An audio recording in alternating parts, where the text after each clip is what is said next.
And fan, baby. Welcome to the main event. Yeah, boys. And Best 000 today, and he's down in SoFi, where we will be week 6.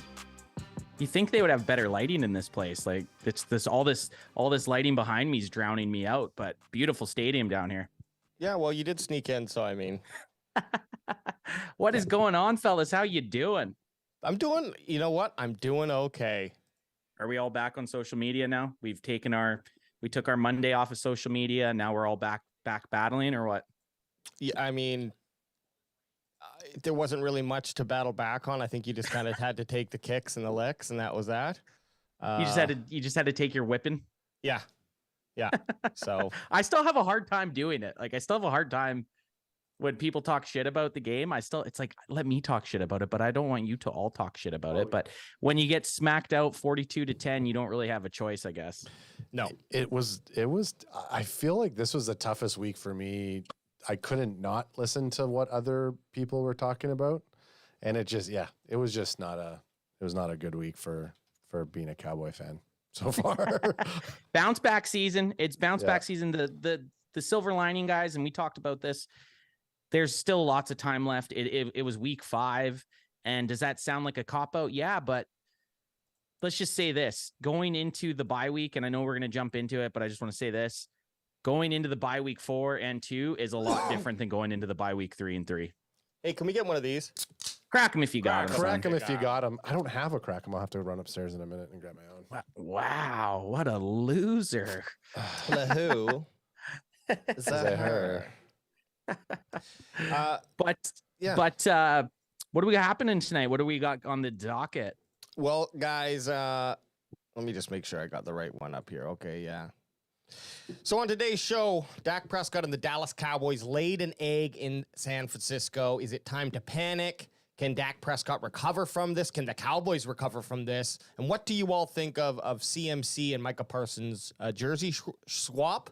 And Richard Sherman's comment about CeeDee not being a number 1 wide receiver. We're going to get into that.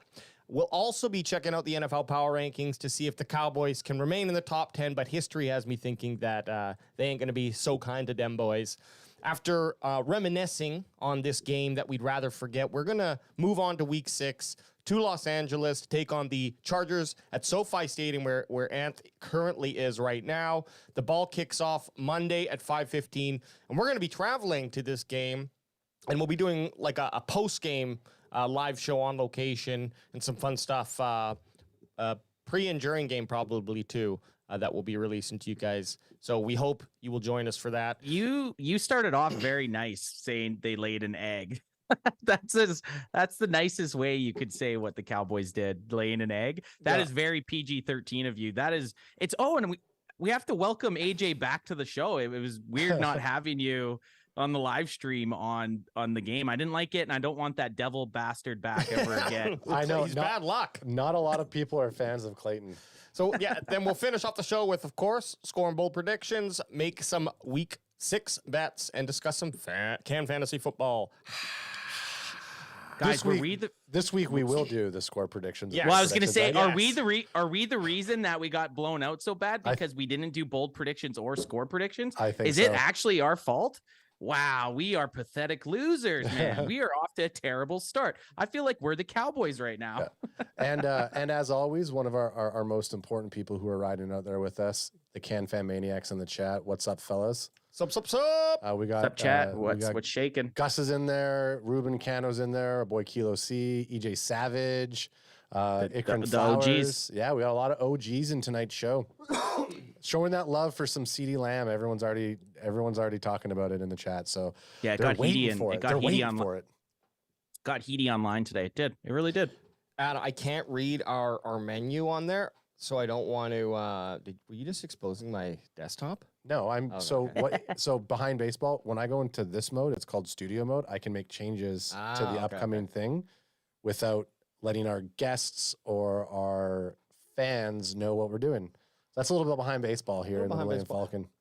We get crazy like that when Ant's not around. We just start to freaking talk about nerdy stuff. I can't read the menu, so there we go. Okay, so yeah, rapid recap, baby, and there's some some big points we had to chat about.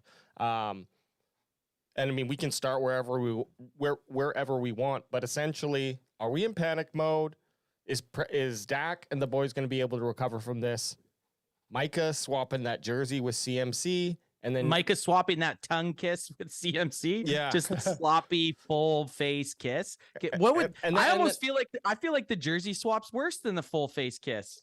It is. It's more sincere. And then, of course, the recent news that came out today with Sherman, or at least I heard it today, with Sherman talking that smack about CeeDee Lamb. So he's been talking it all fucking week. It's been I'll lead this out to you guys. Do you think we are in panic mode? Do you guys feel panicked right now after going 1 for 2 in the last 3 weeks, and not only 1 for 2 in the last 3 weeks, but the way we got those 2 losses in blowouts? Yeah, I mean, look, panic mode, hard to say. I actually feel a little bit more grounded now. And the reason being is the reality of if you cannot beat the San Francisco 49ers, you're not going to make it past the NFC Championship. I think everyone understands that. You're going to face those guys at some point in our future, whoever's going to try to make it to the Super Bowl from the NFC. So it was more of a reality of a smack in the face. What it comes down to now, and I don't know that I really feel confident from what I've heard or seen, but, you know, I'm a guy sitting at home, but I haven't heard or seen anything that really convinces me anything otherwise. So I don't know if that takes pressure off me as a fan. You know, I feel more like, okay, because if we would have lost and lost by like 7 or something, then it would have been, man, that was so fucking close. I think that might have actually been more stressful on me for the rest of the season, because now I have this lower expectation. I'm not trying to speak negatively, but you know, the opportunity and the ball is now in the Cowboys' court to like change a bunch of people's minds if they choose to do so, and also prove who they say that they are. Yep. I'm not in panic mode right now. I think it's just disappointing because, as Alex said, I think we were all expecting it to be a lot closer game. A lot of us had the Cowboys track to win because it was that proving ground. So, you know, we didn't win. It's week 5. I was saying that all week. It's a week 5 game. It just will allow us to know where our holes are, our major glaring holes are. And like Alex said, it's kind of a kick in the butt. So I'm not panicked because it doesn't change what we already know. We already know that there are some areas that we are taking for granted. Our defense is carrying us in a lot of these games, and our whatever our offense is doing is not being effective. So it's not like panic mode when fucking Dak went out and Cooper Rush was our starting quarterback for 5 weeks.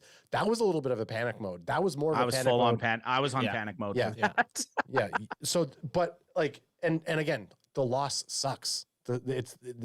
Losing that bad sucks is more of fuck than anything to be panicked. The sky's falling. When Cowboys lose, the sky's already falling, and when we get smoked, it's really falling. It's earthquakes and the 7 deadly storms. But are you guys, because of monetization, changing your talk? AJ's talking about getting an egg laid on us, and Ad said kicking our butts. Like, no, I said the fuck word 3. You said fuck after. You caught I said yourself. it a few times. You did say fuck after. Yeah, look, I don't have a drink in my hand, so I'm being a little bit more PJ here. You're stressing out. PJ here.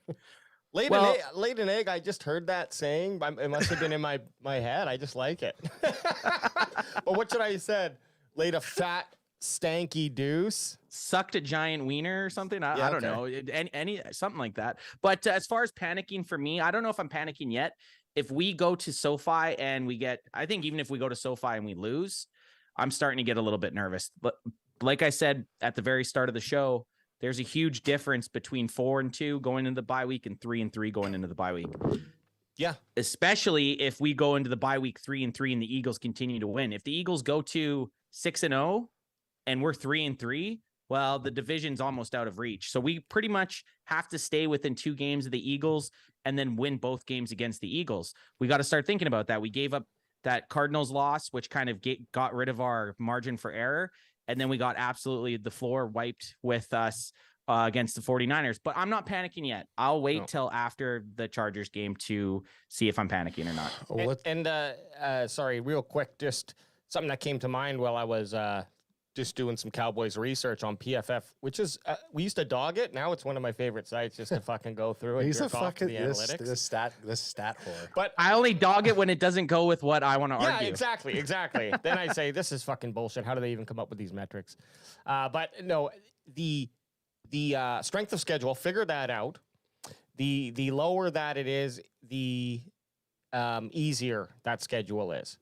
That's what I kind of figured. So the higher your number, You fix okay. it's strength of schedule played, the one that we were looking at is played to date. But I just was looking, and the comparison between the Eagles' strength of schedule and the Cowboys is very, very similar. And then the Eagles actually gets quite a bit harder moving forward now from this point on. Same with Cowboys as well. So, this is kind of like a pointing a finger after you got your ass kicked at someone else and laughing at them. But it's like, okay, like that adds a little bit more of that calmness. The only shitty thing is we don't get that second crack in the regular season at the 49ers, which would be really, really helpful. Instead, it's kind of a terrible thing, but it will depend on your mental aptitude of like the next time you might get a chance to play these guys and have that redemption, you have to get to the playoffs. Yeah, so. you don't have a second chance. Couple quick chat comments around the panic before we move through this section. Ben Pia says panic button engaged. The Llama Gamer says I'm always panicking with the Cowboys. Jacob, I can feel that. I can feel that. The Llama Gamer also said I never want to see Clayton again. Jacob Torchin says I gave up on my expectations of winning games. Ed Gonzalez says it's not Lamb or the scheme, it's Dak whose ceiling is low anyways. Coach don't trust his QB, so we tried to simplify the offense and still. We got Let's Go Rangers. So our boy Bot G Eric says crack him if you got him. Damn, Ants already beat me to SoFi. Excuse me, AT&T West. Go ahead. Boots on the ground. Boots on the ground. Oh, we got triples.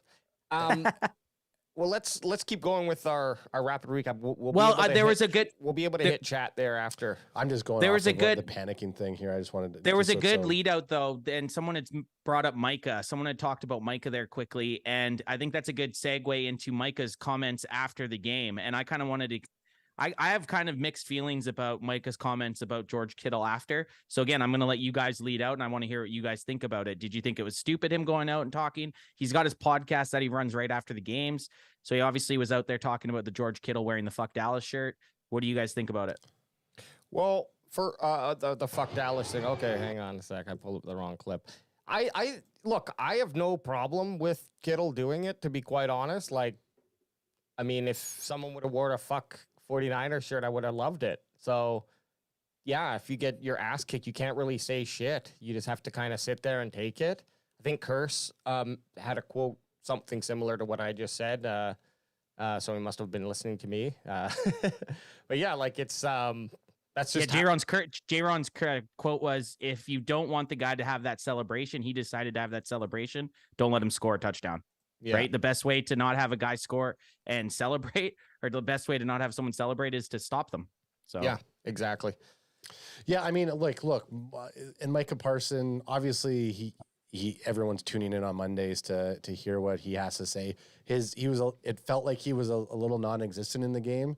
He got owned by San Francisco. I think him saying you made it personal, now it's personal next time we see it. It's like, well, yeah, I'm with Alex. You're expecting the other team to say fuck Dallas or fuck 49ers, fuck 99 nerds or whatever we were calling it. Fuck me.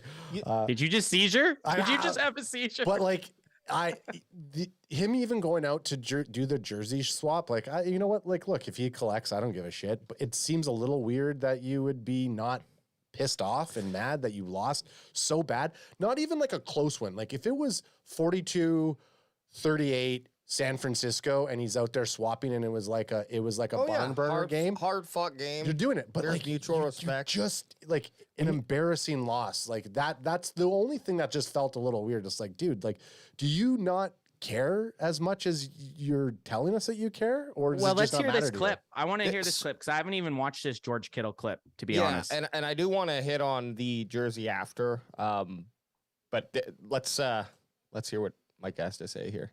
Oh, got this muted. He said, here we go. George Kittle had 3 touchdowns on us, and he posted this thing to IG. He said, F Dallas. I just feel like he's making it way more personal than it had to be. Kittle's my guy, but I'm going to say this. Laugh now, cry later. We got something for that. Just trust. If we see them again, just trust. And we're going to put it just like that. I ain't going to put too much on it. You're going to make it personal. We can make it personal. That's cool.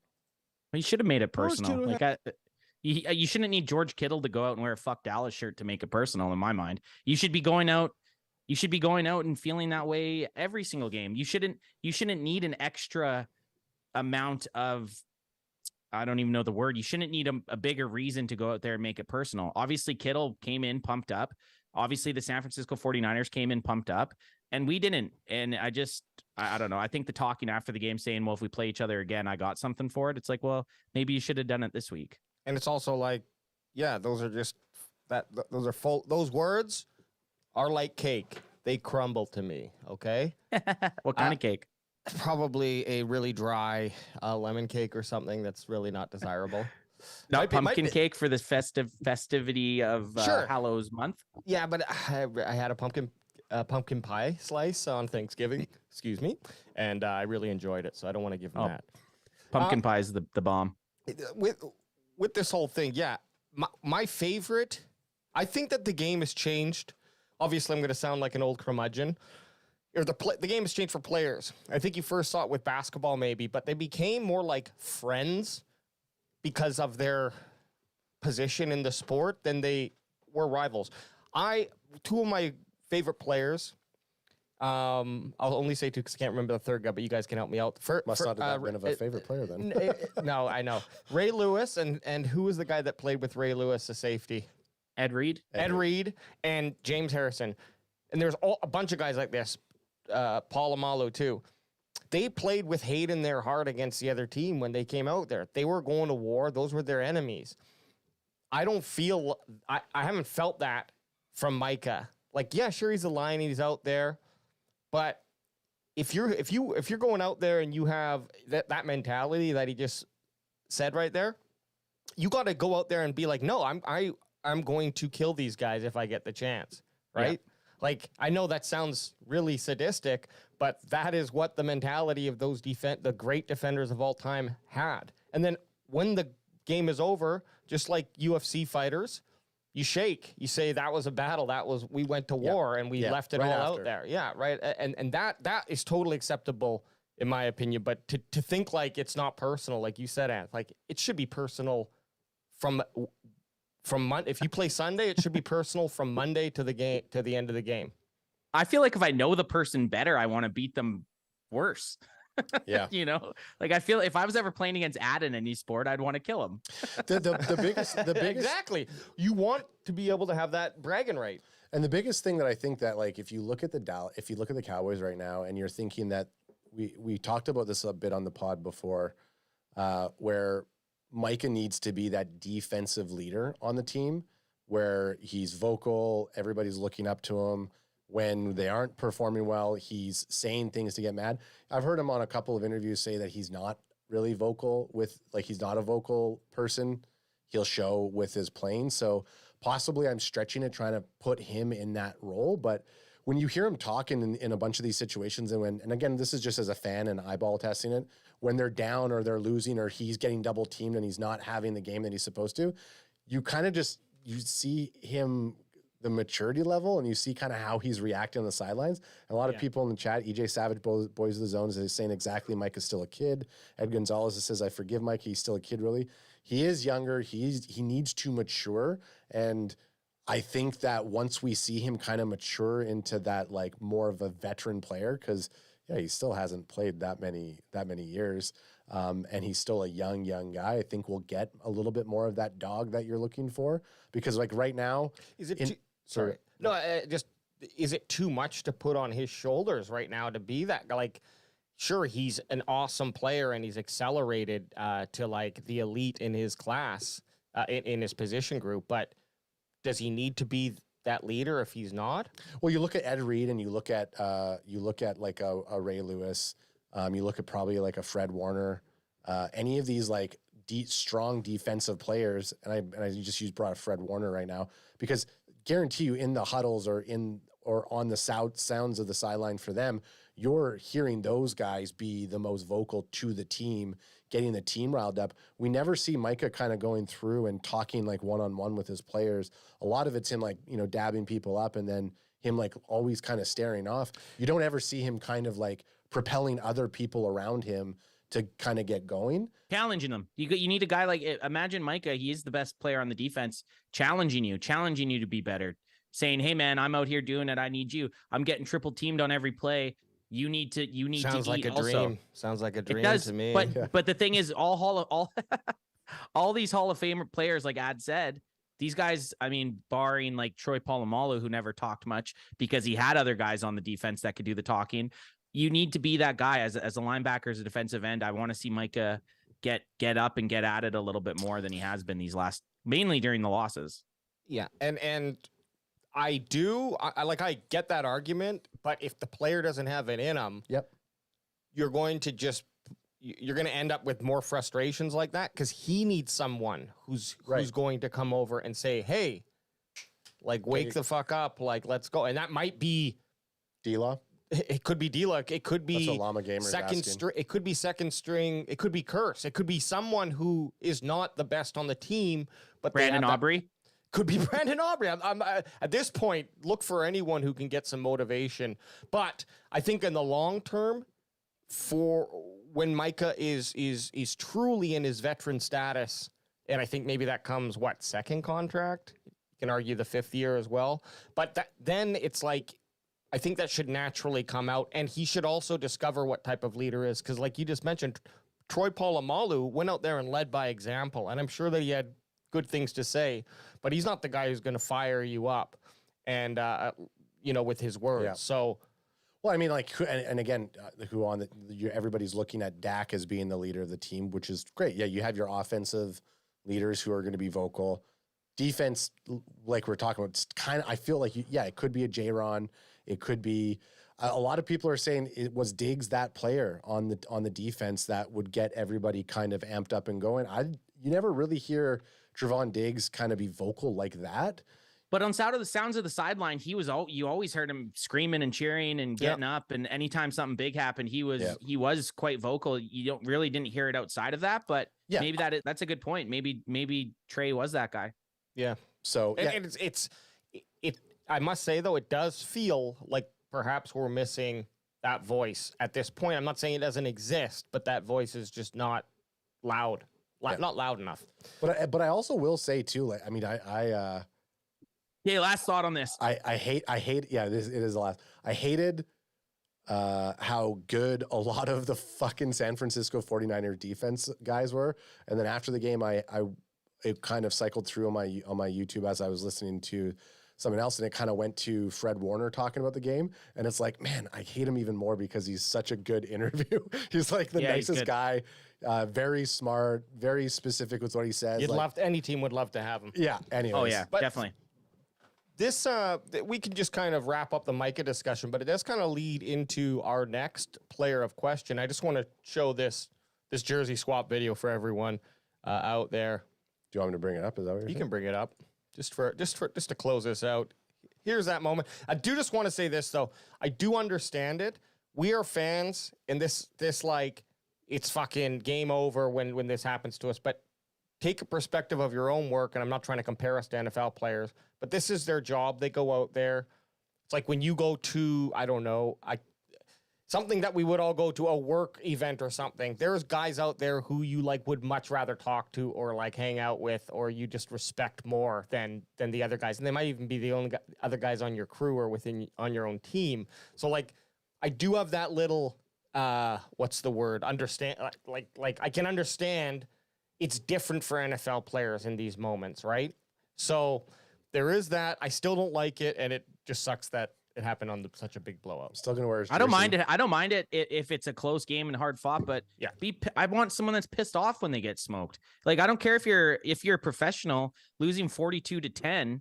Blows. You just did your job awful. Like, you should be, whenever I do anything, if I do an awful job at it, I'm not happy. I'm pissed off, and I'd like to see some guys on the team be pissed off about it, but that might just be a fan thing. Like they're networking for their next big podcast together.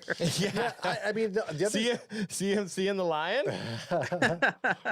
I mean, and I don't, and you know what? As they should be, because as we've seen with guys like Diggs who go down with an injury for an entire season, nothing is ever a sure thing. So good for them if they have other things on there, but like you were kind of attesting to, if you're not doing your primary job the way you should be, and when you do a shitty job, it's like, we want you to be pissed off about it. Like, go change fucking jerseys in the tunnel where no one can see you. Yeah. You're bringing up this one right here, or? Yeah. So we have right here. This is just to wrap up our weekly review here. CeeDee Lamb had this to say after the game about the identity of the Dallas Cowboys, and there's lots hidden in his answers, even though they are brief. What's the identity of this offense?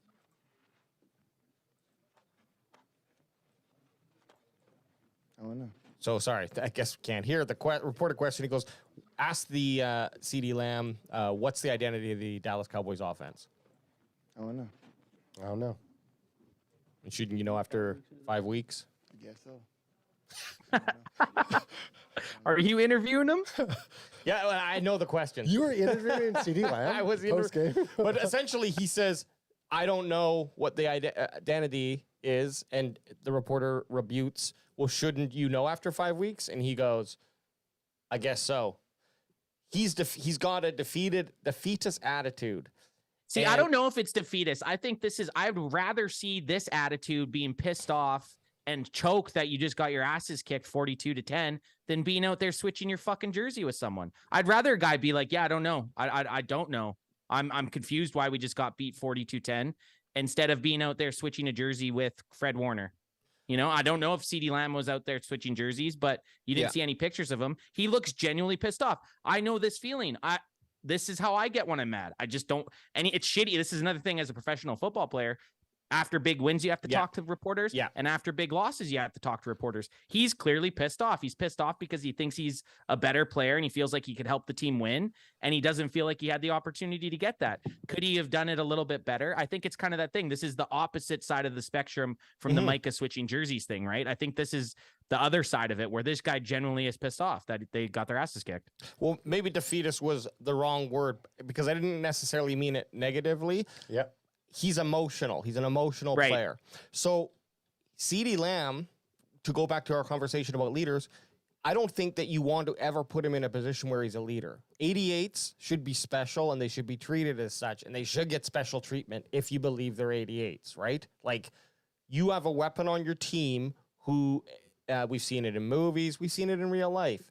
You give them special treatment because of what they provide to the team. And any number one, if you believe CeeDee Lamb as a number one, and I certainly do, he should be able to have the he should be able to kind of have this mentality, be a little bit snitty, be a little bit like I don't know, throwing shade, quote unquote, I guess, at the team, and you have to just let it go because he's the guy who you need to have out there. If he's not, then you don't let him talk like this. But well, a lot of I agree.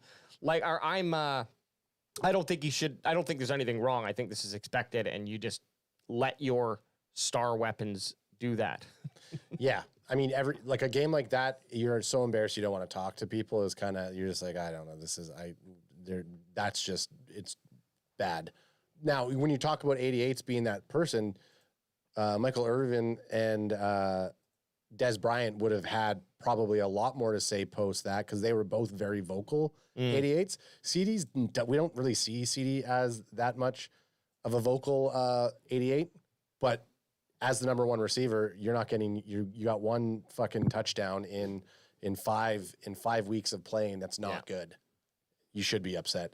And to kind of cap that thought, Gus from GR7 Network with a nice big fuck San Francisco super chat of $9.99. Yeah, Gus, we love fuck to see San it. Francisco, Gus. Fuck San Francisco. I And thought we he was still saying UK Steve San Francisco. Yeah, UK San Francisco. And then Llama Gamer also said Clayton interviewed CeeDee Lamb. Well, let's just get Sherman's thought on this, and we can all say our final thoughts, and then move on to week fucking 6, baby, or power rankings, I guess. CeeDee Lamb was all too quiet Sunday night, just 5 targets, 4 catches, 49 yards. He voiced his frustration after the game, saying he's not sure what the offensive identity is now. Mike McCarthy said yesterday they had a good visit, but that if CD weren't pissed off about not getting the ball, then he, meaning McCarthy, would be pissed off.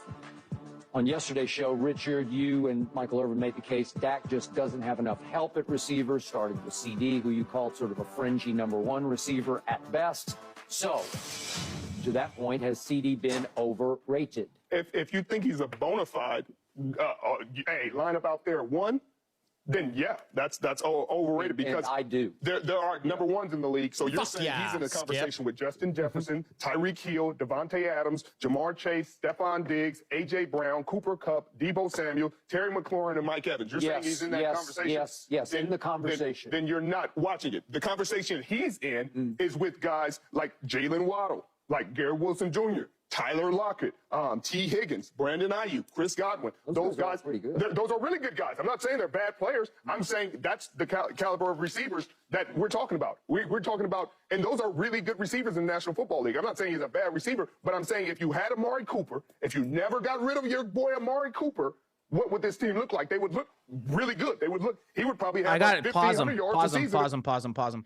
So then, why last year did he have top 10 receiving yard or top 10 receiving categories in every single category with Noah Brown as his number 2? Not to mention, CeeDee Lamb didn't have a great start to the season last year. His first 6 weeks, when after week 1 and when Dak was out and Cooper Rush was in, CD didn't really have that great of stats, and then he really came on from weeks like 6 to 17 or 18.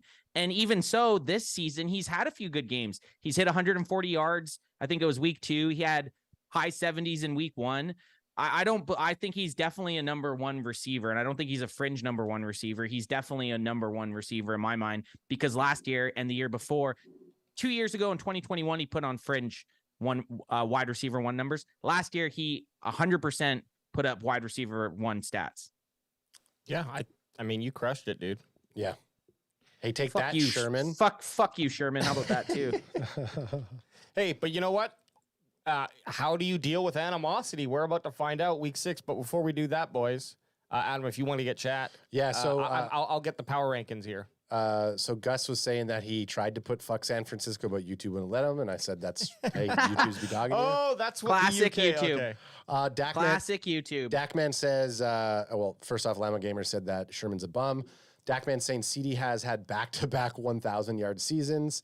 Sherman's tripping. And then Baji Eric says, Sherman in his prime couldn't cover CD. Boosh. baby. Crack him if you got him. Crack him if you got him, Richard Sherman. All right, boys, where are we sitting? And of course, let's see what we got here for the title. Oh, and that's it for your rapid reader. Or recap. That's the end of it. Oh my goodness. Hey guys, we're trying new things Just- here. Like a dying giraffe. Ooh, ah. That's Ooh, that ends it. Ooh, Well, let's get our yeah. guesses. Let's get our guesses here. Yeah, for but, so we They always give us hints. So we got Eagles vault back up to number 2, Lions hit top 5, Jags crack top 10. Okay. I'm So going first. Cowboys 11. You think sitting just outside top 10? I think we should have fallen more after the Cardinals game, and we didn't. I think we only fell like 2 spots, but the NFL writers aren't gonna give us so much grace this time. I'm saying we're out of the top 10 at 11. Were we 5? We were 4. No, 5. we were 5. We were 5. We were Five. 5. Yeah. I'm going 8. You're going to go 8? I'm going 8. I'm going to go 10. Okay. Okay, let's do it. Let's juice it up. Even after Jaguars cracking top 10, you're going to pick 10. I feel like that says that they went 10, so let's see. Oh, here, let me bring it up. It could say that. I don't know. We're My gonna find out. boosh. You're working? All right. San Fran's going to be number 1, obviously. Yeah, of If course. they're not number 1, Well, they are. They've been 1 the last 3 weeks. And if you are listening to Careful, this, you're like, what are these guys talking about? Well, It's we're looking at the NFL Power Rankings. You got to come to youtube.com/@CowboysCanFan or just search Cowboys Can Fan, like, Canadian fan. And That's you'll us. find us. Come join us every Wednesday. Canadar. Okay, we know who it is. if I can get to it. There we go. San San Fran. Fran 49ers. Number. They already told us Philly's number 1 or number 2. Fucking Sorry, Philly. And they deserve it. They're 5-0. Kansas City City. Chiefs. City. 4 I mean, they're 1. 4-1. They're still 4-1. They're the defending champs. They haven't lost since week 1. You got Mahomes and Kelsey. That's Exactly. still devastating. Still a hard team to beat. Miami Dolphins? Okay. jumped up after their loss to who'd they lose to? The Bills, and then they had a good game this following week. So they're back up there, 4-1. Against the Giants, though. Yeah, everyone has a good game against the Giants. Lions.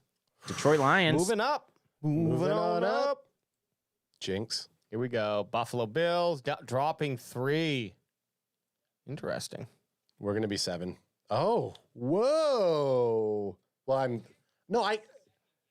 but I still have to stay with mine as 8. Yeah. Oh! We are still top 10, baby. Ad, since you won, you get the honor of reading our...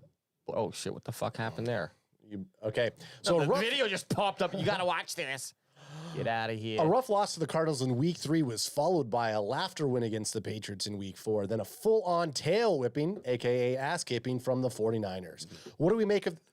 Ass-kipping.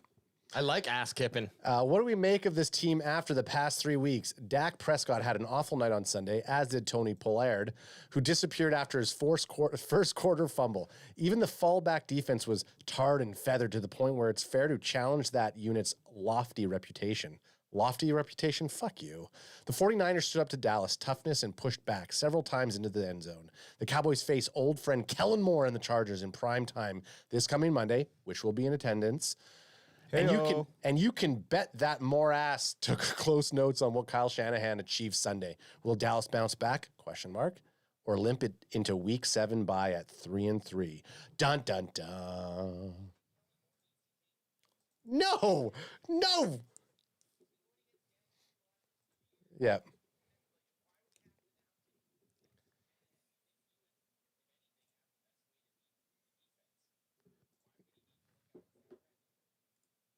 Yeah.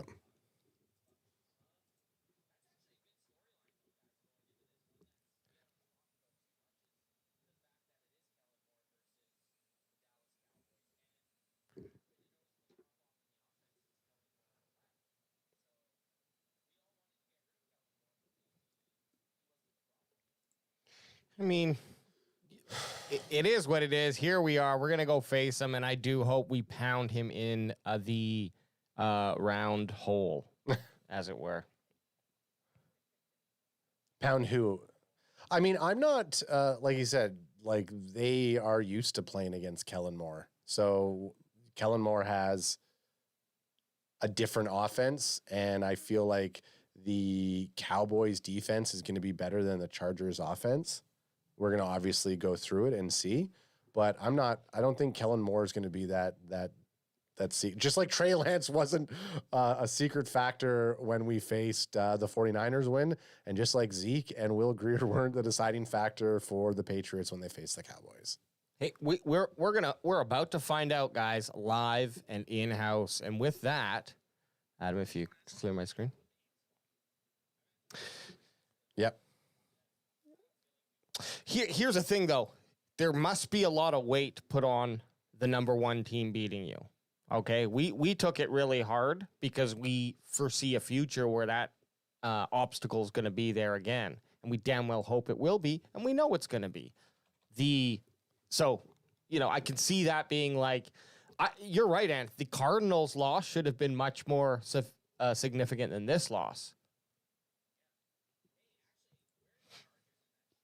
Oh, hang on. Let me bring it back. So we got Seahawks at 9, Ravens at 10. And I apologize to the YouTube audience for looking at Alex's pea-colored screen in there. I turned it off. I don't know, dude. It's not on. It's weird. Look at it. I know, I'm just saying it's weird. I know it is. But I think that's how it's coming in. We'll figure it out. Bucks at 11, Browns at 12, Chargers at 13. They didn't play last week, though, so. Oh, you know what? Now everyone's saying, and then it came up, and I don't know if you changed something, Anth, but they're saying audio issues. People are joking around a moment of silence, and then I'm like, what's going on? What do I have to do here? Check. 1, 2. No, it's not us. It's Okay. it's Anth. Let me just. Could you switch my screen off there? And then I will. Anth went rogue. I gotcha. Can I talk? Hello, can you hear me? Am I back? No, I don't. I don't know why my voice went to Dracula mode. I'm just a mime now. Yeah. Go ahead and talk, Anth. Yeah, I'm talking. Okay. I think we're good now. We're juiced up. We're juiced back up. juiced up. Okay, we're Are we golden. are you Joey Juicesack? They didn't move because obviously they didn't play. No, we're not. They're 2-2. This is a big game for both teams. I can't wait to see it. Sorry. Just a little delay, so I just wanted to double check. All right, we are good to go. Hang on a sec. Sometimes there's ghosts in the we machine. got ghosts in the machine. We know that. We got Ghost in the Machine. Big shout out to Kilo C. His Astros have advanced in the playoffs. Hey, Playoffs. playoffs! Congrats, my dude. And then Llama Gamer saying he was speaking facts and silence. I only speak facts, bro. William Winter says juiced and loose. Yeah, he is loose and juiced. Juiced and loose. I have to. I sadly admit I am loose. As Alex is bringing that up, I'm about to go. Bot G says, because I got to give respect to our boy Bot G. He goes, I feel like when we lost by that much under Tony Romo, at least we lost with him trying to force the ball to Wittenberg. Yeah, someone made the joke during the live stream about it's like we had Tony Romo back. I would have loved to have Tony Romo in a game like that because he would have just started. He would have just started whipping it to CeeDee Lamb. If he's getting 3 interceptions, he's at least airing them out. He's at least trying to get you back into that game every single time. So I don't think Dak had that same gunslinger thing on his interceptions. Were not gunslinging interceptions; they were poor reads. 100%. Just got to hit it. Boots on the ground. You know. Hit it and quit it.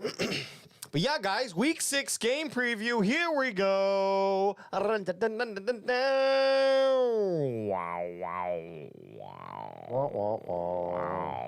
Chargers, Cowboys, week 6. Let's get into it. So let's have a quick little look at their team record. Of course, we know the Cowboys 3-2, and the Chargers are 2-2. Starting off the season, 2 losses, 1 to Miami, 1 to the Titans, and then beating Miami and Las Vegas. They haven't beat anyone special. No, They haven't. The only top 10 team they've played, they lost to. Yeah, but look at their game scores too. All relatively close, except for the win against. But you know what they're going to score. 24, 28 points. So, they're more than capable of scoring. Again, Kellen Moore's offense has always scored, and Justin Herbert's more than capable. They have a very good offense. If we can't move the ball on their defense, then we have some issues because their defense obviously is giving up a lot of points too. As well. Hey, first off, nice fucking image there, AJ. Sometimes you come out of nowhere with these fucking dime designs. yeah, thanks. Other times I want to poke my eyes out, but this is a good looking fucking design, dog. Thanks. We've got scoring leaders now here too. So just a quick little look. These are just our top guys. One thing we do need to take into account here, though, is Jay Kelly has been the top rusher for the Chargers, but I believe Eckler will be back in this game. And he had a really fantastic first game of the season before getting injured, I guess. I don't follow the Chargers, but yeah, he was on IR. Eckler's a great player. Eckler's a really good running back. He's kind of came out of nowhere. He was never highly touted out of college, but he's a great player. Yeah, and receiving wise, we've got Keenan Allen. I mean, he is kind of your fantasy shouldn't you or shon't you player because he has so much high quality potential. But in my experience, it's always been like kind of a boom or bust type of vibe with him. Not this year, man. Yeah. Not this year. No. He's been an absolute dog in all the games. I have him in fantasy in one league, and he's been probably one of my best players. This year, I know what you mean. He was kind of one of those guys that you would always. Never bad, but this year he's been very consistent. He's been very good. Yeah, well, look, very even. especially if we look at the quarterbacks aside from those interceptions. 3 of those came from the last game, so that's rough. But now we get some fun facts. These are as recent as we can be. So Cowboys overall are ranked 9th on a PFF's ranking. Their offense 16th, their defense 4th, and special teams 2nd. Hey-o! Hey-o. And the Chargers overall are ranked 24th. Offense is 12th. Defense is 28th. And special teams is 14th. So just, by those fun facts right there, you'd expect the Cowboys to beat the Chargers, right? Yeah, you would expect. Overall power rankings here. Cowboys are 5th. Chargers are 16th. The power rank for their defense. Cowboys are still 2nd, hanging on nicely. Chargers 18th. And the offense for the Cowboys is ranked 16th. And the Chargers actually have a better ranked offense at 14th. So Chargers are very much middle in the pack. Cowboys all over the place. Yeah, Cowboys are kind of flopped everywhere. And very surprising to see that the defense is still 2nd. I know in the power rankings. That's very strange for me. Yeah. Yes, but I mean, if we look back at the game against the 49ers, we didn't really start to crumble until end of middle of the third. I mean, they still gave up 21 points and Yes. in the first half. Does it count? Sorry, for 1 second. On turnover touchdowns and things like that, doesn't affect the defense? Not that they didn't score on turnovers. I know. They scored. In this The situation, only time we turned the ball over, we stopped them. So the only time we fumbled in our own red zone, and then they fumbled on the red zone. Yeah, nothing. And then we did nothing and punted it. Yeah. But to answer that question, PFF takes in all aspects of football when they do their rankings, and so it's probably very, very complicated in an unnecessary way. Hey, well, guess who's a PFF boy? Hey, we all are. We all are.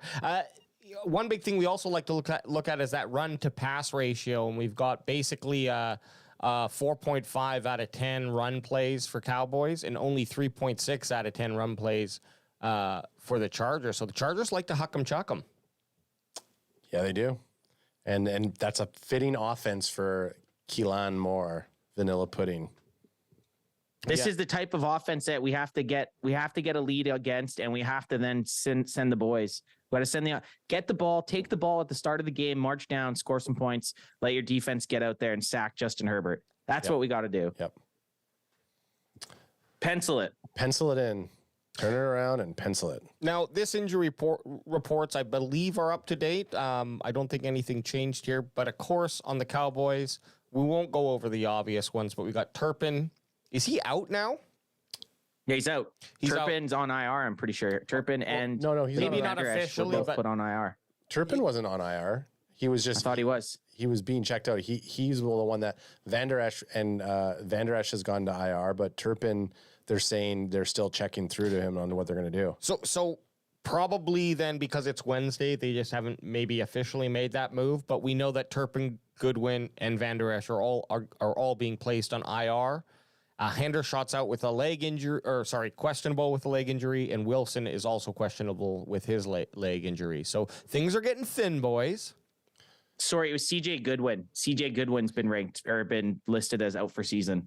Out for season, okay. This is probably, like I said, just not been updated because they maybe have not officially submitted to the NFL until the end of the week, right? I don't know. But I'm just trying to stick up for PFF. Who the fuck am I? Yeah, he went from being a PFF boy to now question his life boy. Looking over at the Chargers, though, Herbert's questionable, Eckler's questionable. Obviously, both those guys are going to play. Williams, the wide receiver, who's been, a really solid number 2 for the Chargers for years, is out on injury reserve. Then they have their safety Gilman, who has a leg injury. He's questionable. Lindsay, I don't know what this means. NFIR. I'm assuming it's injury sorry. Other would be no NFIR. Well, let's just not guess it. Let's just read the next guys. James Jr., safety with a leg injury, questionable, and then Bosa with a leg injury, questionable. I think if you're not marked IR on their list, you're playing. Joey bows as much as I can tell. But hey, that wasn't what it was for us. So who knows? But anyways, now let's do this depth chart comparison. Now, as we go through this, dudes, at the end of each comparison here, or at the beginning, if you're feeling super confident, you're going to give a rank out of 1 to 10 on your confidence, whether you believe the strength goes to the Cowboys or to the Chargers. And at the end of it all, we're going to see how we laid out, how the chart lays out, okay? So if you're like doing a coin flip, then you got to flip a coin and pick one for either Chargers or Cowboys, okay? Okay. There's no more washes. We've eliminated washes. Okay. When I say wash, I guess you'll have to flip the coin for me. Well, you could do it and help the show out. That'd be great. I think there should be a wash, but I agree with it. We'll flip a coin. We'll flip a coin if I can't decide. Yeah. Okay. Quarterbacks, Dak Prescott dropped quite a bit here on his rankings, but you guys see anything you want to point out? This one's easy, Herbert. Yeah. It's easy for me. Herbert's the natural passer. He's just a better natural passer than Dak Prescott. I think Dak, when he's on, has some attributes that are better. I think Dak might be a bit tougher. Dak used to be the better scrambler. Dak's bigger. But right now, I think Herbert has every intangible as a quarterback that's better than Dak Prescott. Yep. Where would you put that up? Like, is he significantly better? Give me a 1 to 10. No, I think they're both top 10 quarterbacks, but I think Herbert flirts within the top 5 range. Yeah. Like Dak flirts around 7 to 10, where Herbert flirts around 4 to 7 type thing. Oh, I see. AJ has a sliding scale. Yeah.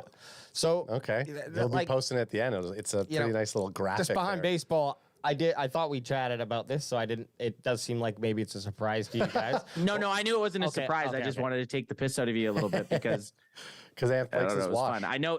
It's not your I'm gonna scale. say that It's our faces. Yeah. Well, don't ruin the fun. I'm gonna say this is a wash for me. I would just delete your image and then you don't get any more. No, flip him a coin. Yeah, I think flip a coin. I don't give a fuck. No. Just please play the goddamn game. Put me to the left of Ant's face. I think he's in the top 5, but he's like at 5.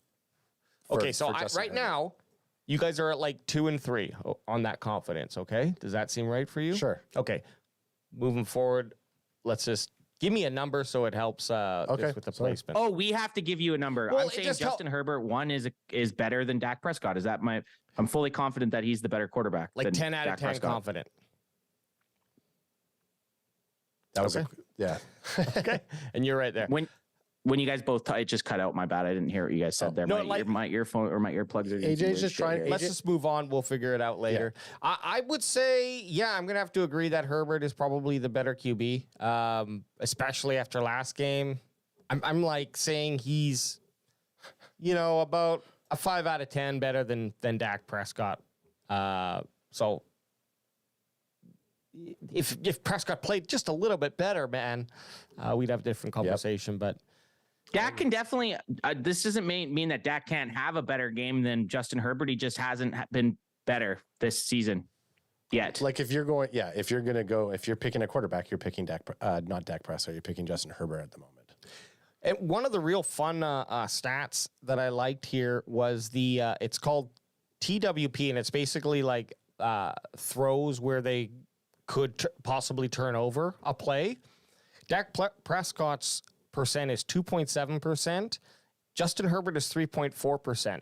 So basically it's like on plays where that they could have been intercepted or turned over essentially. So I know, Anth, it's really small for you there.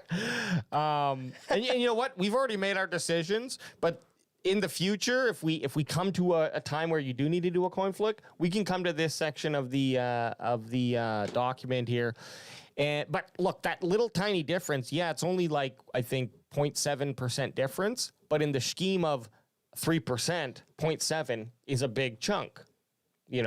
How many 0.7s does it take to get to 3%? Yep. Well, I don't do math, but he ain't quick with math. Long story short, we said Herbert. So now we're on to wide receivers and tight ends. The receivers, for the wide receivers on the Cowboys, we got Gallup, Lamb, and Cooks. Wide receivers on the Chargers, they got Palmer, Allen, and Johnston. I don't know anything about the Chargers receivers outside of Allen. Yeah, we're doing the core for it, so it's not just 1-to-1 anymore. I'm going Cowboys receivers. That's what I'm doing. The Cowboys receivers have done fuck all. I'm having a hard time every time I look at theyese PFF.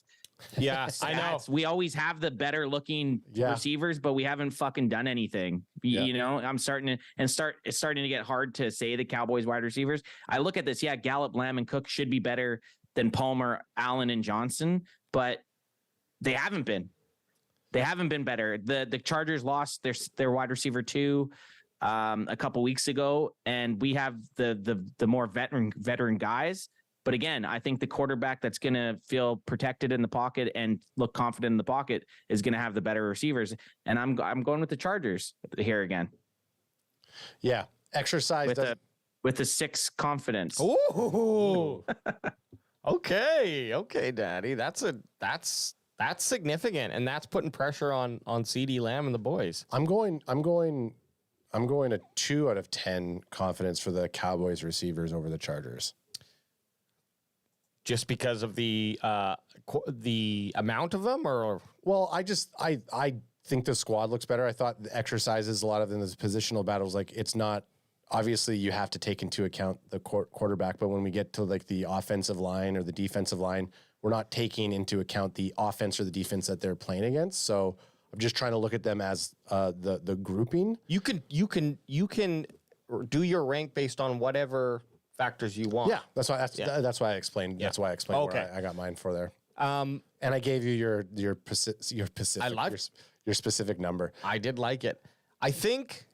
I mean, Ant's made a very good point. Yeah. Although the names themselves are like, oh, those are jerseys I'd like in terms of production. It's been really scary. I don't watch enough of the Chargers.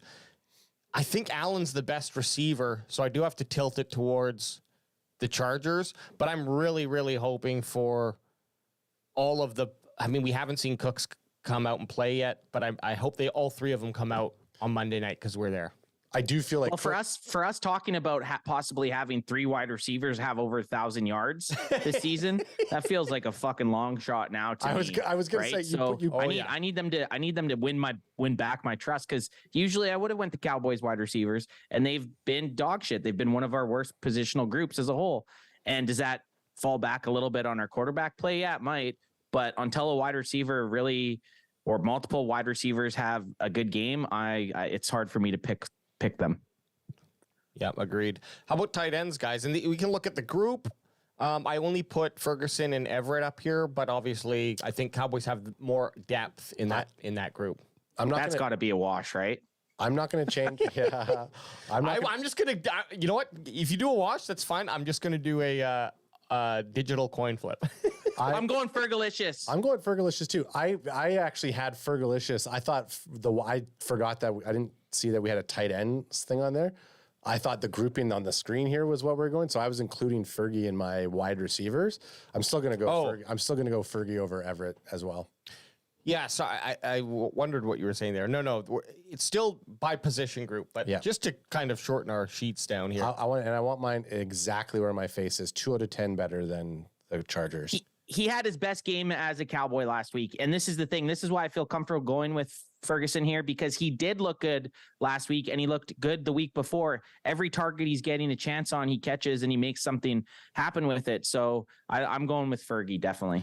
Fergalicious. Pretty good confidence in that. So with like a 3, the higher the number. If you had 10, it would be the higher the confidence. 10. Let's say 10, yes, 10 would be like CMC versus I don't know, anyone who's on the fucking Ravens. You know, like he's just gonna. So I'm going 8. Okay, there we go. Yeah. So like Everett's not a bum, but there's no way you feel at very little risk in Ferguson being outplayed. Yes. You know what? I feel like I want to slide over more towards you. I'm gonna go with like a 7-ish. And because I'm a bandwagon boy, you can move me a little bit away from my face there. Give me a 4. Okay, there we go, baby. So we're pretty confident in our tight end. And the other thing that obviously adds to that is just the depth for us. Yep. So, we haven't seen much. But I believe that really only tight end in Chargers is Everett. So, all right, backfield. Pollard and Eckler if he plays. Now, we look at these grades, boys, and just, keep in mind, obviously, Pollard's played 5 games, and Eckler, I think, only had that 1 game. So, And he had a good game. Very good. 16 carries, 117 yards, and a touchdown with 7.3 yards per average. Pollard, I'm going with my guy. I got to go TP20. I've been slagging the offense here. I got to have my guy. I still I trust that TP20 is going to figure it out. I trust that having the full offensive line back for a second game in a row is going to play dividends. And we're going against a team that's not as well versed at defense as the Niners. TP20, give it to me. Give it to me all day. Give it to me as a 10, baby. 10 me up, son. I fucking like that. And you know what?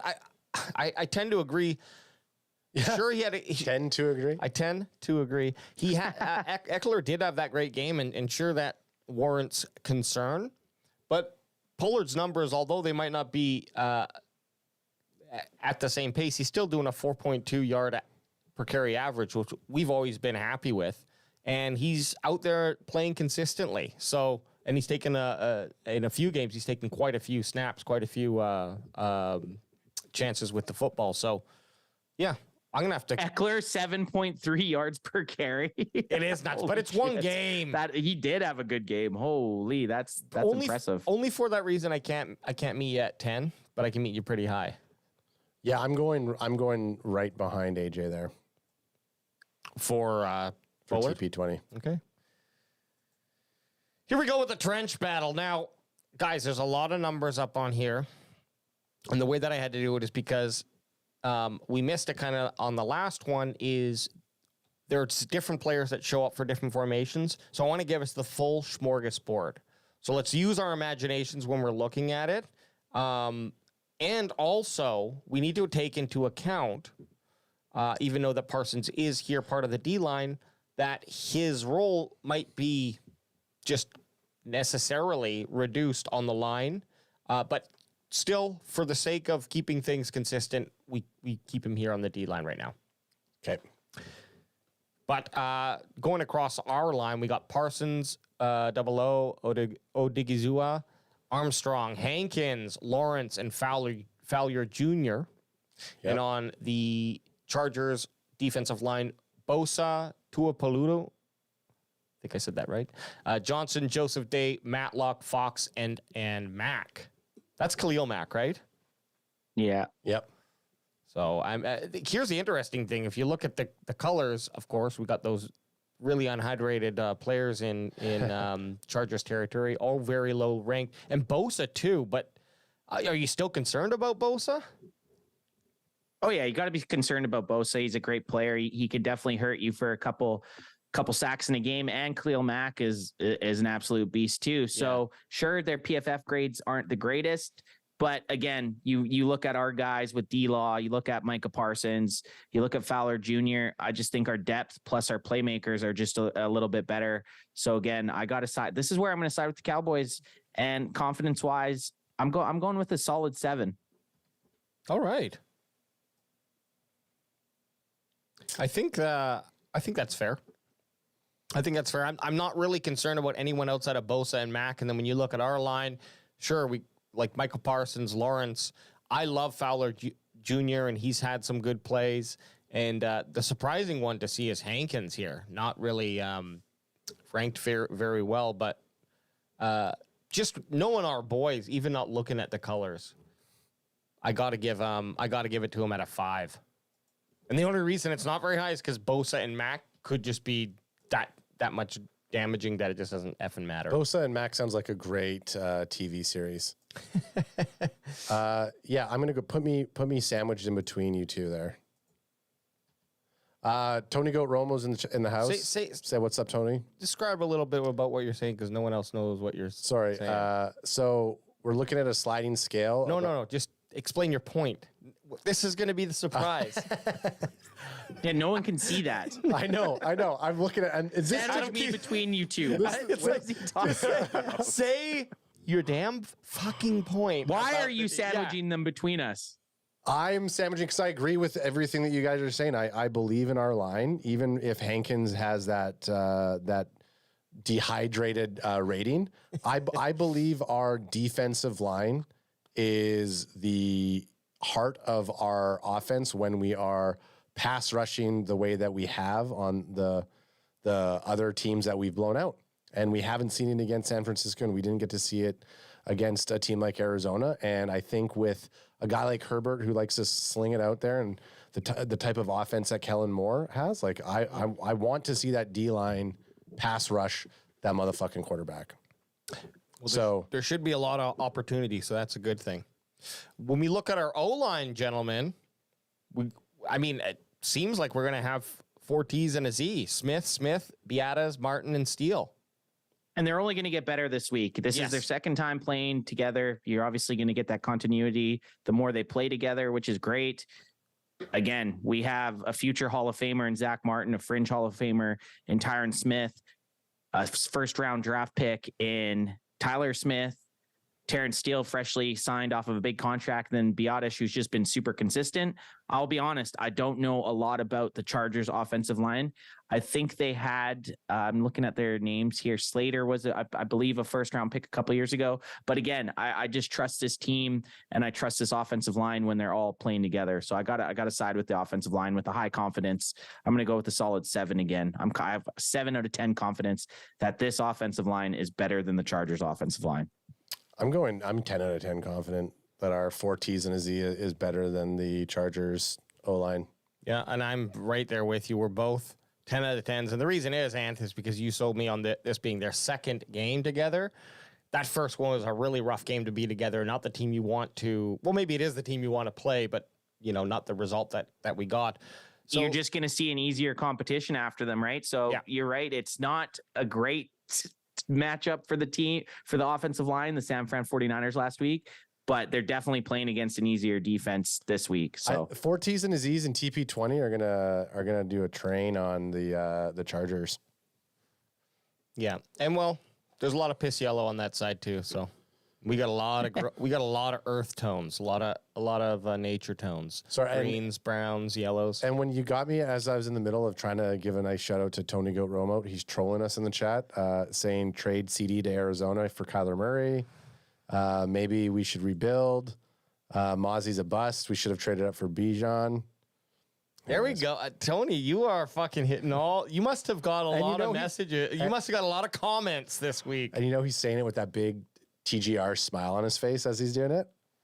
Just like, but man, I don't know. That's my TGR impression. Yeah. I mean, I wouldn't have been mad if we had Bijan. No. Not. That's like, I'll feed the troll a little. I'll feed the troll a little bit. TGR, I know you're just trolling, but Bijan in this offense where we can't do nothing, Bijan would have been so good. all those non-checkdowns that we haven't been doing. Hey guys, this might be the most fair wash in the history of washes. I mean, Marquez Bell, a decent rating for him. Well, let's just remove rating for a sec, because the linebackers currently available for the Cowboys are Bell, Clark, and of course Micah Parsons if he steps back, and they do have the option to do that. Bring Sam Williams in, let him play a little bit more. And on the Chargers side, they have Kendricks and Murray Jr., who are both very dehydrated, low ratings, under 50. And but Kendricks, though, he's got a name to him. Well, I'll tell you this. I'd much rather see Kendricks and Murray Jr. than Warner and Greenlaw. Absolutely. Because Warner and Greenlaw might be the best duo duo in the league. So it's nice to see these two fucks and Kendricks and Murray Jr. I mean, it's going to be open Kendricks season. and MJ? This might be the most open season game in the NFL next week in the middle of the field. I hope so. Now we need to get right. Now, do you think we, with the rumors of us signing a veteran linebacker, do you think it happens before the Monday Nighter, or is they've already done it? They've already done it. Did they sign that? Rashawn Evans? Yeah, we signed Evans. He's just on the practice squad, so he might not play this week, but they've already went out and signed a guy. So it's happening. We're already trying to pick up some depth. And the guy actually, he had 150 combined tackles or something last year. Yeah. So at least he's played. I saw a really, really good breakdown on the guy on Twitter, and yeah, he's got some positives and some negatives. There's got to be a question mark why he isn't on a team. But safety and what we have on linebacker ain't working anyways with LVE. So I'm gonna go 2 out of 10 for Dallas on the linebacker position, just because I do like that. I do like what Marquez Bell has been doing, and the fact that LVE's out, and it's maybe gonna force him to. It's gonna force us to have him in that role. Maybe he gets the rotation a little bit better. But yeah, I like that 2 out of 10 confidence for the Cowboys. I'm going with that on that. And it's just because our linebackers have been a very weak point, but it looks like the Chargers linebackers have even been a bigger weak point for them. Yeah. I'm reversing it. I'm doing just a 1 out of 10 confidence for the Chargers because I think it's just a mess right now in linebacker for the Cowboys. I don't hate that either. It's very close. I feel the 2 out of 10 is me just trying to will myself into hoping that this defense and these linebackers figure it out. I don't think Marquez Bell getting more playing time is a bad thing with LVE out, and with LVE out, you might see more Wanye Thomas in some formations. So they'll try to mask our linebacking issues with some other guys, and we'll see again. We'll see last year when LVE ended up getting knocked out and was injured for a few games, our run game really went to shit. So we'll see this year how much LVE actually does contribute to this defense. Yeah, absolutely. And yeah.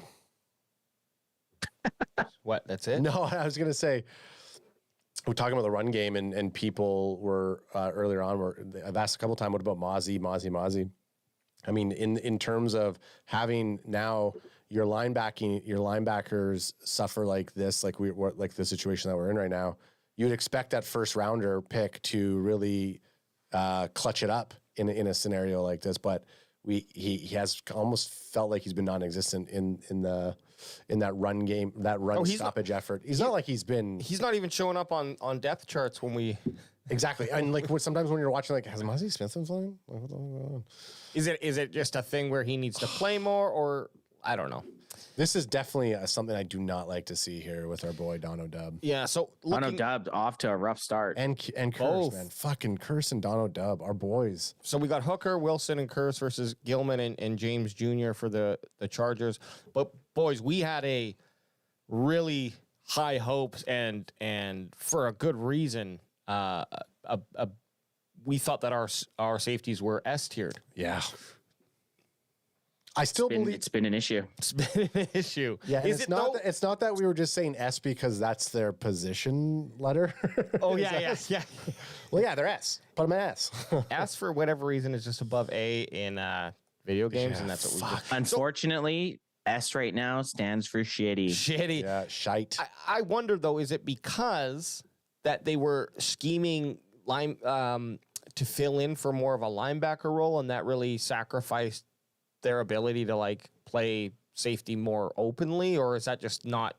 Pierce has not looked like he has gave a fuck. I don't know what it is. He had a couple bonehead penalties last week against the Niners. He lined up basically in their huddle. Like what? When he was offside. We didn't even talk about the rapid like that. I totally forgot about. Well, there was other things that popped up, but yeah, otherwise that would have been like what the fuck was that? I remember we were watching the game and we're like, Curse. What are you doing? Take a fucking step back. Take a step back. No!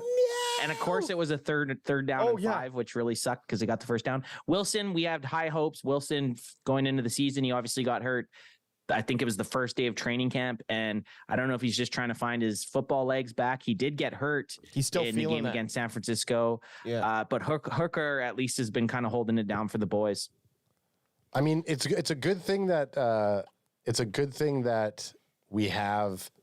Like that, when you talk about depth, I still feel like a Wilson and a Curse can bounce back, and they can take the infected red and the Luke and the shit one. It's like almost the first red that we've seen, and it's done. Their ratings, yeah. Oh, that's 37. Like the 37 just looks weird. It's like that's in Madden. That's like a 7th round draft pick that you just fucking cut before the season. So if anyone's listening, Donovan Wilson is ranked 37.3 or the 85th out of 86 safety in the NFL right now. And Jaron Kearse is 46.7 or the 78th ranked out of 86. So we have two of the worst safeties right now by PFF's ranking, and I think by the eye test. J-Ron has had a couple awful games. It's that Donovan number. Wilson, I haven't really noticed him as much being bad, but that's his position is to make tackles, so not noticing him is a bad thing. It's that number change. Why the fuck would you ever take Bossman Fat's number? Ooh, Even though it's it was your cursed. number before. That number is cursed. I really liked him better. Was he 26? 26. Yeah. 27. 27. 27. Okay, we were close. See how I just blindly agreed with it? I like. Yeah, 26. I just like that you just agreed. 26. 26. Yeah. Yep. Yeah, here we go. We knew it was somewhere there. And it's a good thing. I mean, I do feel bad for AJ because 2 of his jersey orders are not. Well, one of them you were never expecting to have big games out of Deuce Vaughn. You bought it for the sake of saying stuff and being a man of your word. But that Dono dub, I feel like once that jersey gets onto your body, we'll start seeing that rating go up. It's going to change his life. Luckily, nobody bought a Bland because Bland's having a fantastic. Yeah, stay away from Bland jerseys. Do not purchase. Yeah. But for me, for safeties, I give a little bit of a nudge to the Chargers, just out of wanting to be that dad who like shits on his kids when they don't perform well, and then in hopes that at the end of the movie they look up to me in the crowd and I give them the nod of respect. That's the kind of vibe I'm going for. I'm gonna go 1 out of 10 better than the Cowboys right now. Okay. I'm going Cowboys. Cowboys confidence level 2. I have a feeling this is their bounce back game. I have a feeling. I like these 3 dogs. I gave them an S rating. I gave them a Super Scion rating for a reason, and I still know that they have it in them. And this is that Monday night game. This is when they figure it out. When we're in attendance, AJ's going to be rocking his Dono Dub jersey. This is the time it happens. I mean, the jerseys are shipped. Let's hope. We got a couple days. For cornerbacks, it's easy for me, man. Cornerbacks all the way. We got Bland and Gilmore, and although Samuel Jr.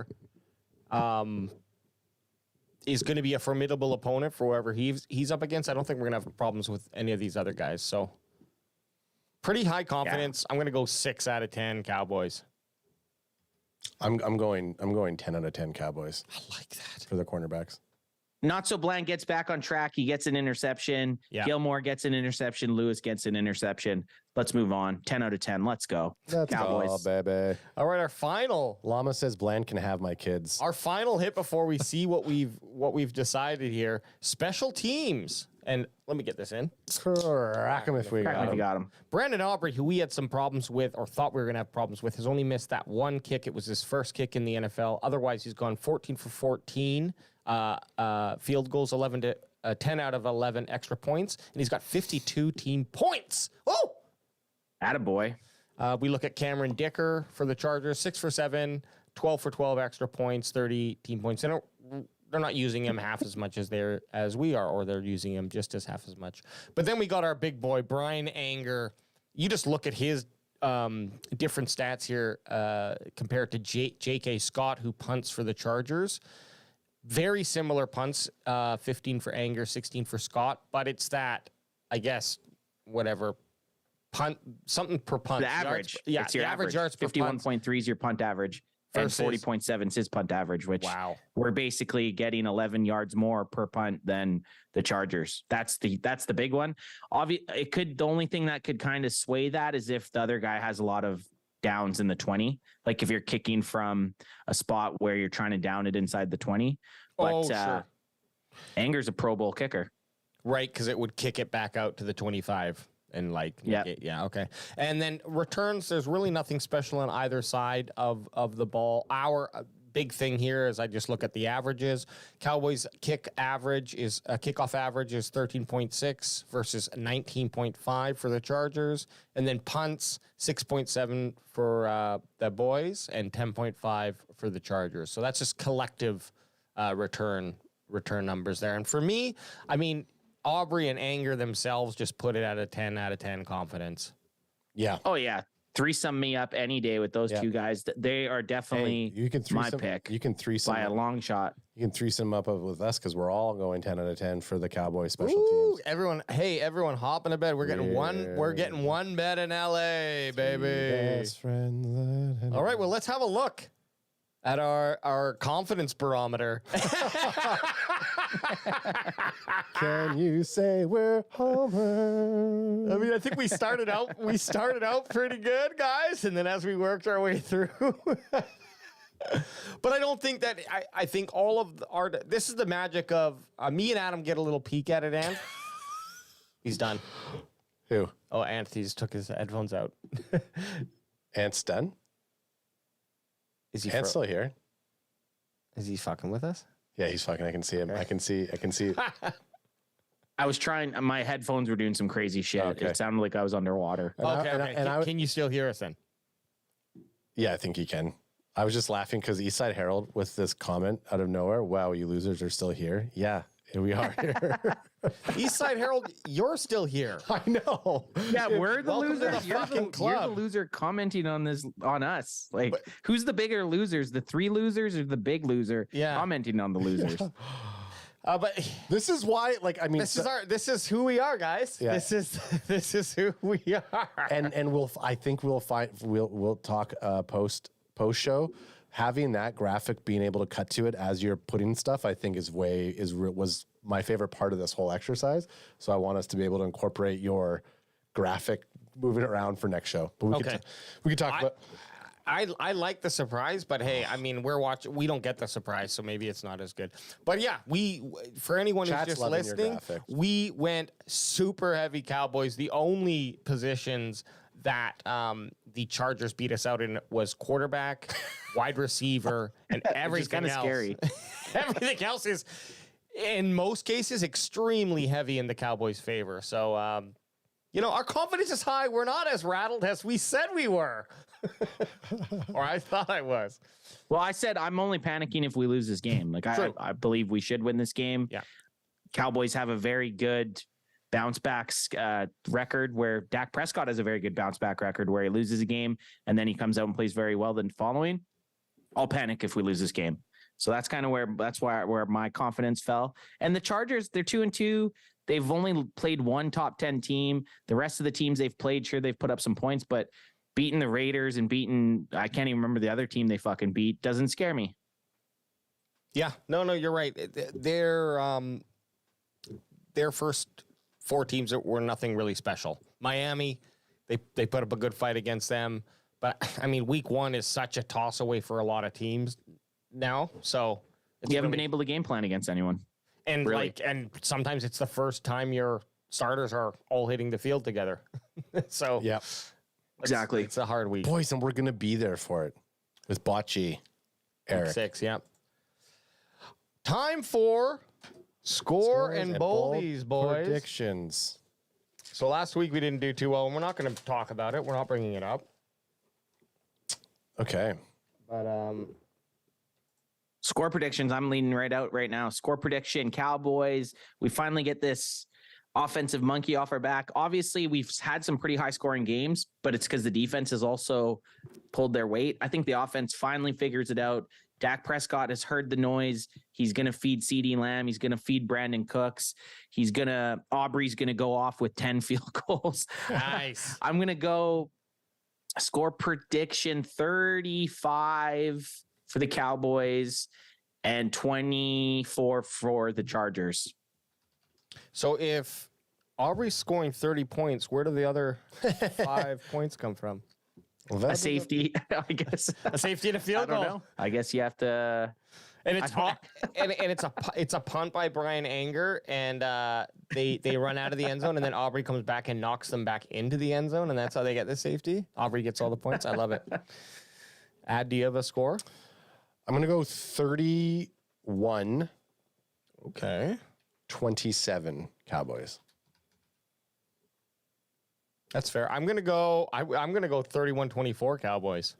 Oh, someone wants to be Okay. like his bigger. So we're feeling bandwagon it's going to boy. be. AJ just kind of took my score and Ad's score and mixed it. Yeah. Yeah, I did.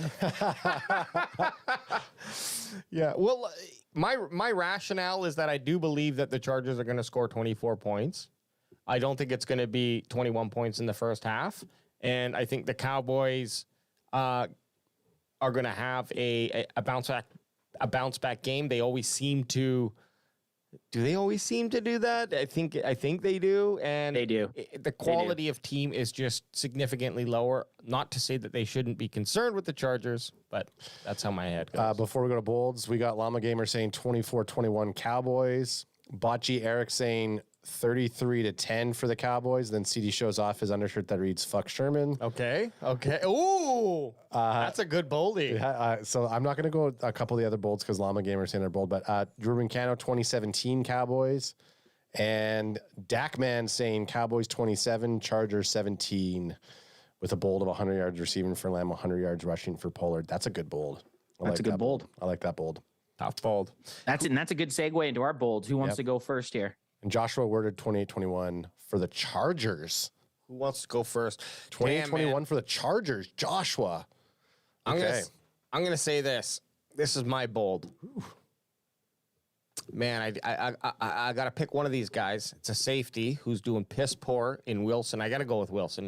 He's my boy Donald Dubb. Donald Dubb's gonna come in, lead the team in tackles, and get a sack and a forced fumble. Holy shit. That's bold. I like it. That's a bold. So Donald Dubb leading the team in tackles, getting a sack, and a FF. That is bold. I like it. When you were gonna say leads the team in tackles and a forced fumble, I was like, yeah, it's bold. But then the forced fumble is the icing on the cake. And I'm gonna break the trend of me feeling like I need to go either offense, defense, or special teams. I'm sticking with the defense, and I already said it earlier. You're getting an interception from Deron Bland, an interception from Jordan Lewis, and an interception from Stephon Gilmore. 3 picks. Let's go. Bland, Lewis, and Gilmore. Wow, all 3 of our boys. I like it. You can't keep us down. We will go. We're gonna predict the boldest of the bold. That's why you come here. Yeah. I'm going to go 135 yards rushing. Dak Prescott? Rushing for Dak Prescott. 135 yards rushing for TP20. Two rushing touchdowns and 1 receiving touchdown. Holy shit. Jesus. Which means he's going to be non-existent this game. Fuck. There they are. Our boldies, our score predicts, and our boldies are Locked. in, son. Locked and loaded. Gus says 2 Pollard touchdowns, 27-20 Cowboys. Dakman says, damn, Pick City in LA. Yeah. Gus is also saying Micah gets 3 sacks. And then what was the other? Oh, Alama Gamer, Ferguson, 2 touchdowns for her bold. And and then we already read Botchy's Eric's. Love the bolds, guys. Love them. And let's hope collectively they all happen, because if they do, Cowboys win by 100. And we will be That's a win. we will be bringing these bold predictions back. Oh no, we won't. We're not live streaming the game because we're going to be there in person. We're going to be there in person. And, we're going to figure out what our schedule will be, but I'm sure we'll be going live a couple times during our trip. So, yeah. Well, yeah, we'll probably go or maybe live. not live, but we'll have content. We'll go live halftime for sure. Okay, we'll do like a live stream. we do, yeah. We will. And post game. We probably will do like live during the tailgating at some point, and then obviously the post game we'll do something post. Well, and we're gonna go live Sunday, or we're gonna have we're gonna still do the Sunday service. Yeah, we're gonna have to do the Sunday service once we get there. Oh, yeah. we'll be there. Yeah. Awesome. Okay. Botchy's office, baby. That's right. Boots on the ground. Boots on the ground. Okay, gentlemen, just a couple more things here on the docket. We got our CanFan Bucks and Bets. Now, Adam, I just need to clarify something here real quick. I took you off because you do off the book. You do off CanFan book bets? Yeah, I have $0 in my betting account, by the way. Oh, no. At one point, I had $700 in there, and I have $0 in there. Okay, well, things went rough. Things went rough. So did you bet $250 on the over 45? What's going to get me the most money for my answer? Yeah, he did. Ad bet over at 250. He did 2 bets last week. Yeah, I did 2 bets last week. So you actually gained on top of your 571. You lost 300 and gained. Oh yeah, AJ doesn't know we talked about this. It was Clayton that we told this to. Hang on, I got it real quick. I'm just going to give Adam his money. But Adam, while we're doing this, if you want to, because we got our bets here and we got the odds. Okay, I'll tell these you are right up now. to So date. right now you have for this week Dallas Cowboys at LA Chargers Monday Night Football in SoFi. The spread is actually changed a little bit. The Cowboys is minus 2.5. The over under is 51 points. And then the money line's the money line. You just pick win or lose, and the Cowboys are favored. Are you sure I only have $571? Yeah, You got to do some math here. And then you No, he has more than that. For sure I do. You don't have your second bet on that. You're gonna have like 7 something. He's got. Here we go. I got it right here. He's fixing it. Just another. So Because you made 2 bets, you lost 1, but you did end up. Oh, hang on a sec. Alex is going to fix it. Boots is saying we're going to tailgate before and after the game, and then Gus is also saying see you guys Sunday. So that's, as you can see, CanFan Nation, we got a lot of, it's AT&T West, which is what we like to see. What am I going to bet here today? Okay, as soon as I know what my numbers are. Okay. So here we go. So last week, Adam made 2 bets. He bet $300 on the spread, and he bet $250 on the over 45. He obviously lost the spread, but he won the over 45. So he ended up with more cash than me. I just bet on the under, and of course I lost. And Nate Dogg, when he comes back, will do his too. So, but now we're moving on to the week 6 here. Anth, what do you think is the best bet? Cowboys minus 2.5. Cowboys minus 2.5. That okay. Yeah. I think the Cowboys definitely win this game and by a field definitely goal. by more than a field goal. And do you have your calculator to tell us? I do. Yeah. Okay. So I'm ready for your guys' bets, and then I'll be able to tell you the buyouts. Okay. Well, I think I'm going to go. They say the under 50.5. And if I bet, okay, I'm going to do the spread. If I bet just the spread for the Cowboys and put 300 on it, what's that play me? Okay, so if you bet the spread and you bet 300, it pays you out 272. Lock it up. Okay, so that's 272 profit you would Yes, get. yeah. I'll just tell you profit. I won't say net. I'll just tell you profit. Yep, that's all. So 272. if you bet $300 on the minus 2.5 for the Dallas Cowboys, you get a return of 272 CanFan Buckaroos. Ooh, I'm going to spend that money well. Now the under, you're not getting as much of a kickback on money wise for that, eh? Like this For which? If I go under, No, you get almost 50% if you go which back. the under, yeah. the under is probably going to be the same. What's your bet? Tell me what your bet is. I want to do 250 On the under. Yeah, what would 250 on the under get me? Because now I just need to do enough to beat Alex. It will pay out 227.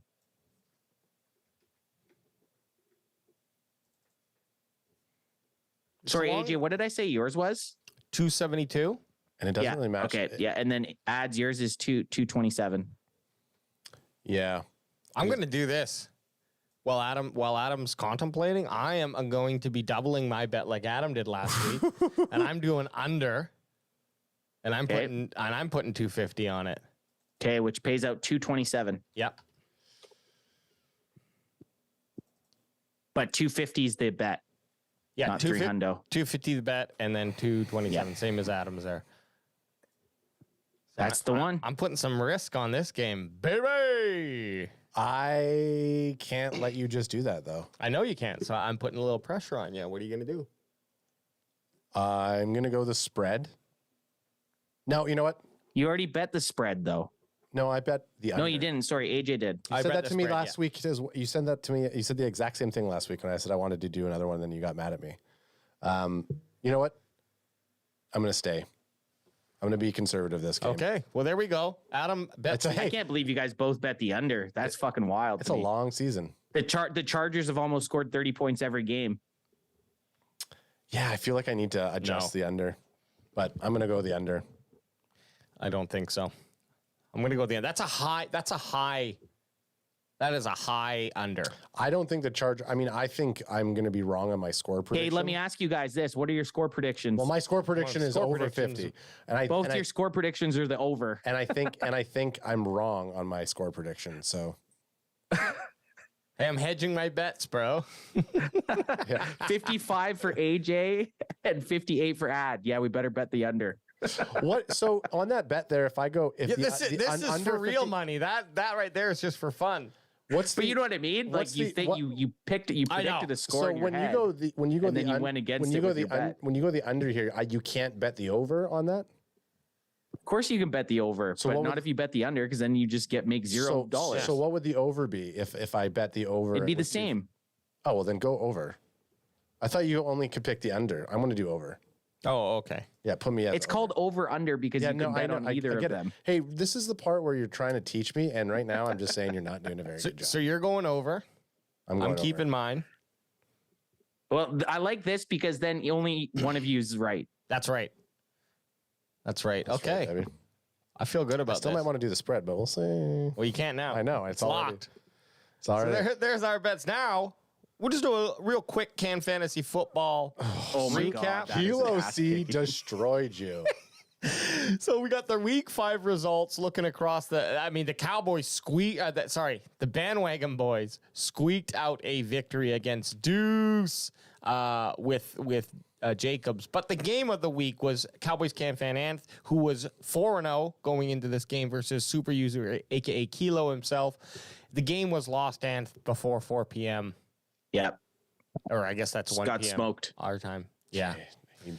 He dummied you. But He dummied me. looking at the lineups, I mean, you really had the better players, at least the top 3 guys.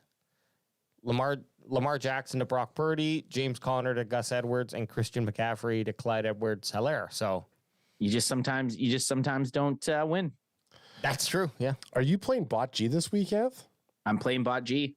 He's just saying Ant's going down. I'm playing bot G. Well, here's where we are in our standings. We got the bandwagon boys moving up. Moving on up, baby. Moving up 3 spots. We're 2-3. We made a legendary trade with the Dallas Cowboys, aka Tony Goat Romo, who's sitting in last place, 0-5. Not laughing at him, but laughing with him. But Saquon D's nuts, 5-0, the only 5-0 team after that loss last weekend, dethroning you from that first place. And then moving into next week, we got the bandwagon boys playing Playmakers 88. I believe that's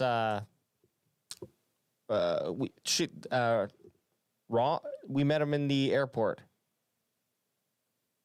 Anyway. Reggie. Reggie. Yeah, Reggie I Noble. was gonna say Ron. Yeah, and he was down with us at the Seahawks game. Yes. Reggie.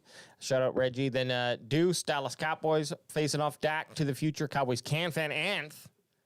Saquon D's nuts and Levi. Let me see those TDs and the Dak haters and Super User and Daddy Dak. And this week, the game of the week is a pivotal match between Super User, who's 2-3 now with 2 wins under his belt over the last 2 weeks, and in 7th place versus Daddy Dak, and she's 3-2 with 2 wins under her belt over the last 2 weeks, and in 3rd place. So the winner of this could really sway both of those positions. Either they're going to both be 3-3, or they're going to start, or Daddy Dak's going to start breaking away. Quick comparison here for their QBs. We got Brock Purdy, Josh Allen. I mean, I'm leaning Allen. Just, do you think Purdy's just not on that roll against Cleveland here? No, Cleveland's been good, and I think the 4 touchdowns from Purdy against the Cowboys is kind of I don't think that's his forte. He's more of I'm not going to say game manager because he's been very good, but I don't see very many 4 touchdown performances coming from Brock Purdy, where Josh Allen has a chance. Plus, Josh Allen has that rushing touchdown chance also. Right. Yeah, I agree. Gus Edwards and Madison. I guess you got to lean Edwards just for the fact that Madison, I think, is just a dog shit, but Yeah, Gus has done it for a long time. Clive Edwards-Helaire versus Jay Ford, who's running. I mean, that's close to a wash as you can get, perhaps. Hey, we don't do washes around here, son. You're right. Actually, Nobody washes around here. I have to lean Ford on that one. just because in KC, Pacheco is that. Pacheco's kind of starting to become their top guy. They're really sticking with him instead of kind of switching back and forth. He's really pulling ahead. Hopkins and Diggs. That's a no-brainer. Yeah. Diggs. Brown from Philly and DJ Metcalf from Seattle. Ooh. I didn't hear the first guy there. AJ Brown from Philly. Ooh. Can't give it to a Philly guy. Gotta go Metcalf. But I'm going Metcalf just fuck AJ Brown. Who's Philly play this week? Philly plays the Jets. Ooh, fuck. Okay, so he's gonna have a tough. Their D's still good, but who do the Bengals? Seahawks play the Bengals. Yeah. Who do Bengals? Who they? Yeah, both have tough matchups. Metcalf. Then we got Schultze. Shout out Schultze. We know you still love us. He's playing. Hey man, he's back-to-back games with a touchdown. He's been playing really good. And then Goddard for Philly. I got to go with our boy Schultz. We got to go with the original clone. The man who was formerly our boy. The original clone. The original. The OC. Yeah. Next up is on their Flex. Sorry. Thanks, Adam. Myers and Pittman. But I do just want to throw in a wrench to that because we have Lockett and Barkley on the bench for super users. So I'm assuming one of those guys are going to be coming in potentially to play instead of Myers. Yeah, is Saquon healthy again? I don't think so. He's still questionable, but Mr. Glass. If Saquon plays, he's definitely going in as Kilo's flex guy, and then you got to side with that. Yeah, true. Mr. Glass. And then that's his name. It's Saquon Barkley. It's Mr. Glass. And then for kickers, Carlson Tucker. It's Tucker. Yeah, he's one of the best kickers in the NFL. Yeah. And Tucker it up. Tucker your ball sack, son. Daddy Dak's got to figure out their defense, but at the end of the day, that's neither here nor there. I got to go with this one. Oh man, I think Daddy Dak has just got more check marks on that side. They got to go get themselves a defense to stream, but other than that, yeah. Yeah. But we'll see. We're going to find out. We're going to recap it next week. Any given Sunday. You guys get any waiver wire throwouts before we shut this down? I can't believe I put up only 60 fucking points last I know. Ant's team was on waiver wire last week. And your team is just name-wise, it's like, oh, there's no way you're not going to score 100 points. I looked at my matchup last week and I was like, oh, I'm 5-0. That's how it always is. Waiver wire, no, waiver wire is getting tricky. There wasn't very many big injuries as far as star players going out. So the waiver wire, not to mention a lot of the guys that have been good waiver wire pickups are gone. You're kind of scraping the bottom of the barrel this week if you're dealing with the waiver wire. There wasn't much out there in the leagues that I'm in. The only guys is that Jalen McLaughlin from Denver. If he's available, I would go after him. I'm just looking at running backs. That's why. And the other dude is since Connor went down, the guy's name in Atlanta. Right, Arizona. Arizona. Sorry, I almost picked him up, or I think I actually put him on the way. I can't. It's fucking. He had the huge touchdown on us. Yeah, I'm pulling him up right now. Amari DeMarcado. No, wait. So Mac DeMarco. Sorry, he's in for Ingram because Ingram's down. So right. And James Conner is on injury reserve. Okay, well, hey guys. Hey, we did it. We did it. I'm not going to be able to hear the outro music. Do one of you guys want to just give the outro? Because I can't hear when it's happening. Well, we are going to be heading down to meet Anth in Los Angeles this Monday. We're leaving Sunday. We're going to be meeting up with our boy Boots on the ground. And I mean, the stadium's not even that impressive, honestly. Anth, have you used one of the washrooms yet? Pardon? Have you flooded or used one of the washrooms yet? Yeah, I'm going to. Yeah, good. All right, well, hey, for, I guess, Bandwagon Boy 2 and Anth and BWB1, I can't even do it. Anth, you do it. If you know any fans out there who are Los Angeles Charger fans, tell them to go fuck themselves. Peace out. Much love.